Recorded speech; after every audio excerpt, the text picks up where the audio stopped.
is sitting at the table back there. It's her birthday. She's hiding her face right now. She's embarrassed. So I have an anecdote to share that will hopefully amuse and delight you.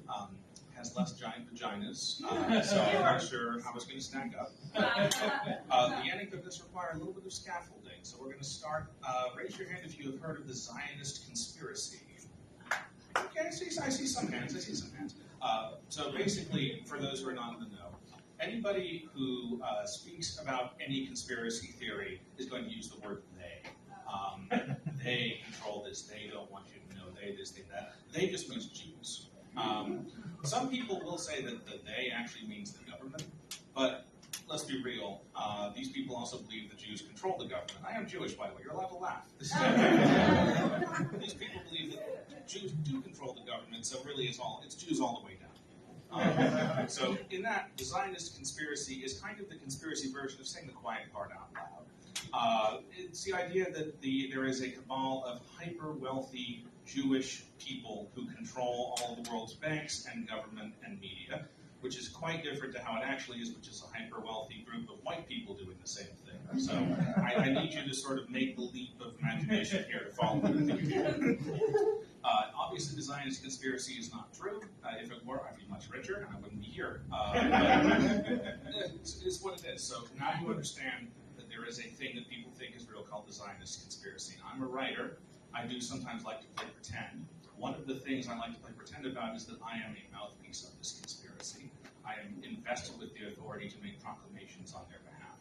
So, scaffolding number 1, done. Scaffolding 2, raise your hand if you know who Jesus was. I see many more hands this time. So, we're just going to get a couple things straight real fast here. Number 1, his real name is Yeshua. Number 2, he was not white. Number 3, he was a political activist and radical covenant with sex workers and poor people and lepers. And thus he was surprisingly not popular with a lot of the ruling elite Pharisees, who eventually did arrange for him to be killed by the Romans, who were the imperialist government of Israel at the time. So, there is shall we say, an unfortunate tendency to conflate the actions of a small group of religious extremists with the larger group of that religion or ethnicity. I'm certain none of you know what I'm talking about. So this is giving rise to the unfortunate idea that Jews killed Jesus. We did not. We had some other people do it for us. We were very good at that. So all that scaffolding is enough. You can now hear the anecdote and appreciate it. So my late mother, may her memory be a blessing, in the latter half of her life, she was a computer repair technician. She had her own business. She was an entrepreneur. So she's over at a client's house one Easter Sunday, old white dude. She's trying to fix his computer. She's trying to make small talk. She says, "Hey, how's your Easter going?" He says, "Well, my wife is dead and my kids don't call." Fantastic conversational piano there. Really set the tone. And then he says to her, "Well, what about you?" And she says, "Oh, I'm Jewish. I'm going to celebrate Easter." And he looks her dead in the eye and says, "You killed him." Oh. So now, you're all sitting here like, what the fuck? I guarantee you, none of you would have done better in that situation than my mother did, which was to go and finish the job and get the fuck out.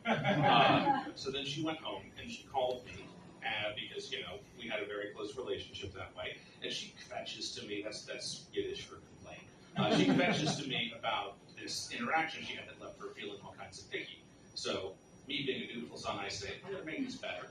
I'm going to make a proclamation on behalf of the Zionist conspiracy and settle this once and for all. So later that day, I'm on my socials, and I say, all right, I'm here to make a proclamation about the Zionist conspiracy's official stance, re the death of Jesus Christ. It was a voting accident. Specifically, he was on a boat called the Cross. And hence there has been some confusion as the story has been passed down through the generations in translation, all that. So, the point of this anecdote is, of course, hopefully to amuse and delight you, because it certainly amused and delighted my mother. It made her feel a little bit better after having a gross interaction with an old white dude, which I think we all have had those. And so hopefully, the next time you have one of those, you can think back and think, okay, but at least it wasn't as bad as that one.